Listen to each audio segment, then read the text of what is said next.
আজকে চমৎকার একটা রান্না নিয়ে আবার চলে এলাম। তা দেখেছেন ওখানে মাছের মাথাগুলো আমি প্রথমে ভেজে রেখে দিয়েছি লাল করে, দুটো কড়াই বসিয়েছি। তা প্রথমে এই কড়াইটাতে আমি কিছুটা ফোড়ন দিয়ে নিলাম, গরম মশলা ফোড়ন দিয়ে এখানে একটা মশলা তৈরি করে রেখেছি। এর মধ্যে রসুন বাটা, তারপর পেঁয়াজ বাটা, টমেটো বাটা, কাঁচা লঙ্কা বাটা আর সামান্য শুকনো কিছু মশলা আছে, জিরের গুঁড়ো, ধনের গুঁড়ো, লবণ, হলুদ, আর কিছু নেই। এই কটা মশলা দিয়ে এটাকে এখন গ্যাসটা আস্তে করে আস্তে আস্তে কষাবো। আর এইখানে আমি দেখুন কি করি, এখানেও আমি কিছুটা ফোড়ন দিয়ে নিলাম, গরম মশলা, দারচিনি, লবঙ্গ, এলাচ, তারপর একটু জায়ফল, জয়িত্রী আর দুটো তেজপাতা। আর এখানে গোবিন্দভোগ চালটা আমি জল ঝরিয়ে ভালো করে ধুয়ে জল ঝরিয়ে শুকনো করে রেখেছি। এবার চালটাকে আমি সুন্দর করে অনেকক্ষণ ধরে, এটা ঘি দিয়েছি, ঘিয়ের মধ্যে আমি অনেকক্ষণ ধরে চালটাকে ভেজে নেব সুন্দর করে, একদম শুকনো করে, একদম খটখটে করে চালটাকে ভেজে নেব। সামান্য একটু হলুদ দেবো, হলুদ দিলে তাহলে চালটা একটু হলুদ হলুদ হয়ে যাবে, দেখতে ভালো লাগবে।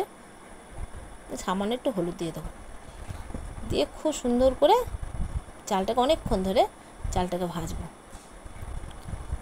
ভেজে ভেজে চালটাকে শুকিয়ে ফেলবো, একদম খুব সুন্দর করে চালটাকে ভাজতে হবে।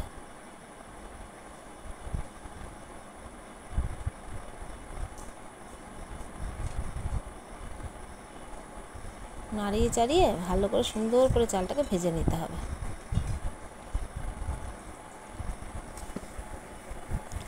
দেখুন চালটা সুন্দর করে আমার ভাজা হয়ে গেছে, একদম আর একটু কিছু নেই। এবার সামান্য আমি আমার যেটুকু পরিমাণে চিনি লাগবে, আপনারা যেমন মিষ্টি খাবেন সেই বুঝে মিষ্টি দেবেন। আমি এখানে 3 চামচ মিষ্টি দিলাম, একটু মিষ্টি মিষ্টি করলে ভালো লাগবে। সত্যি বলছি রান্নাটা বিরিয়ানির মতন লাগছে খেতে। মাছের মাথা দিয়ে আমি করেছি এটা মুড়িঘণ্ট মতন, কিন্তু এত সুন্দর হয়েছে, পুরো মনে হচ্ছে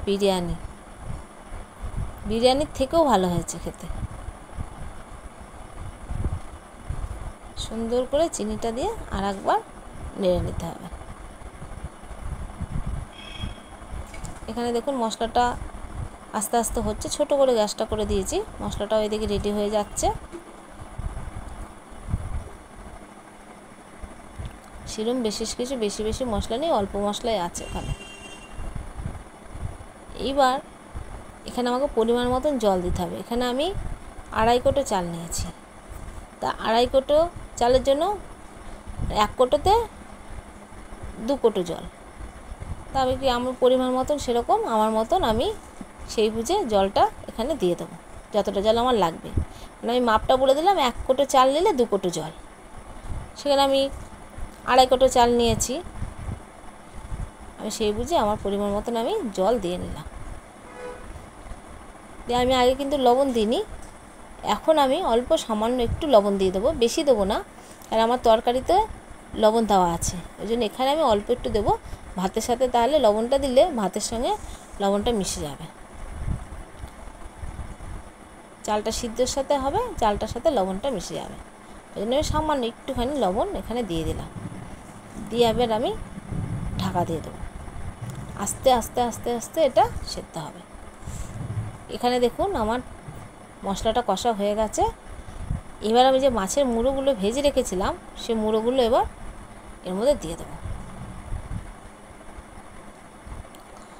একটা মুড়ো ভাঙিনি আর ভাঙবও না, আস্তে আস্তে এখানে যখন জল দিয়ে দিয়ে আমি মুড়োগুলো কষাবো, তখন আপন ইচ্ছায় এরা নিজেরাই ভেঙে যাবে।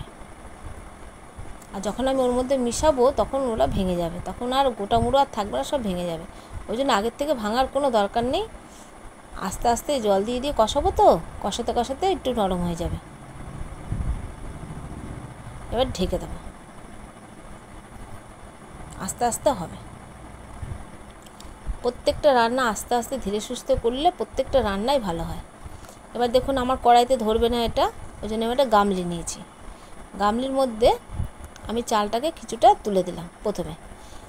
এইবার যে আমি তরকারিটা করে রেখেছি, সেই তরকারিটা আমি প্রথমে একটা লেয়ার করে নেব।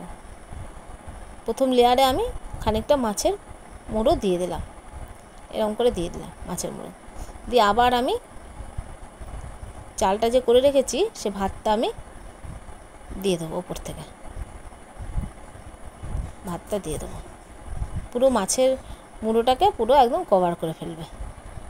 চালটা দেখুন একদম পুরো ঝরঝরে হয়েছে, একটু কারোর সঙ্গে কেউ লেগে নেই, দেখেই বুঝতে পারছেন ভাতটা একদম সুন্দর ঝরঝরে চাল। আর বাদ বাকি যে মাছের মাথাটা ছিল সেটা আবার আমি দিয়ে দিলাম। এক হাতে ক্যামেরা তো ওই জন্য মানে ভিডিওটা ঠিক মতন দেখা যাচ্ছে না। আবার দেখুন বাদ বাকি ভাতটা আবার আমি এর উপরে দিয়ে দিলাম, সুন্দর করে ঢেকে দেবো।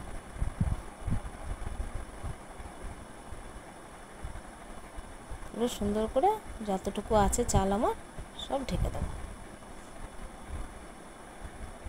আর আমি তো ভাতটা ঘি দিয়ে রান্না করেছি, আমার আর পরে ঘি দেওয়ার আর দরকার নেই, অনেকটা ঘি দিয়েই আমি ভাতটা রান্না করে রেখেছি। সুন্দর করে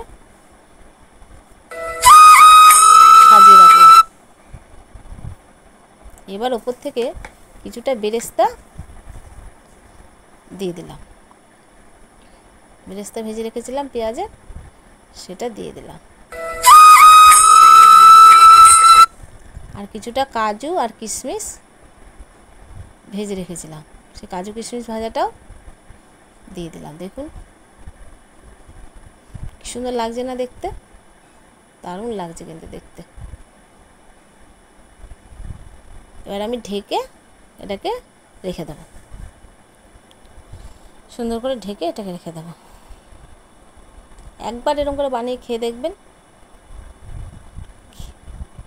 তবে তখন আমাকে বলবেন যে খারাপ হয়েছে না ভালো হয়েছে। এবার দেখুন পুরোটা আমি ভাতটা পুরো মেখে গেছে, দেখতে পাচ্ছেন একটা মুড়ো আছে গোটা, সব ভেঙে ভেঙে যাবে। আজকে এটা মাছ ভাজা আর ডিম সিদ্ধ দিয়ে খাওয়া হবে, আজকে আর অন্য কোনো তরকারি এর সাথে করা হয়নি, এটা দিয়ে খাবে। এই দেখুন কত সুন্দর লোভনীয় হয়েছে না, রঙটা শুধু দেখুন কি সুন্দর রঙ, আর খেতেও সত্যি অপূর্ব হয়েছে, খুব ভালো হয়েছে। আর ঝরঝরে চাল দেখুন বিরিয়ানির মতন লাগছে পুরো খেতে, একদম বিরিয়ানি, মাছের মাথার বিরিয়ানি। দেখছেন কত সুন্দর রঙটা হয়েছে, একবার এরকম করে করে খাবেন, খুব ভালো লাগবে।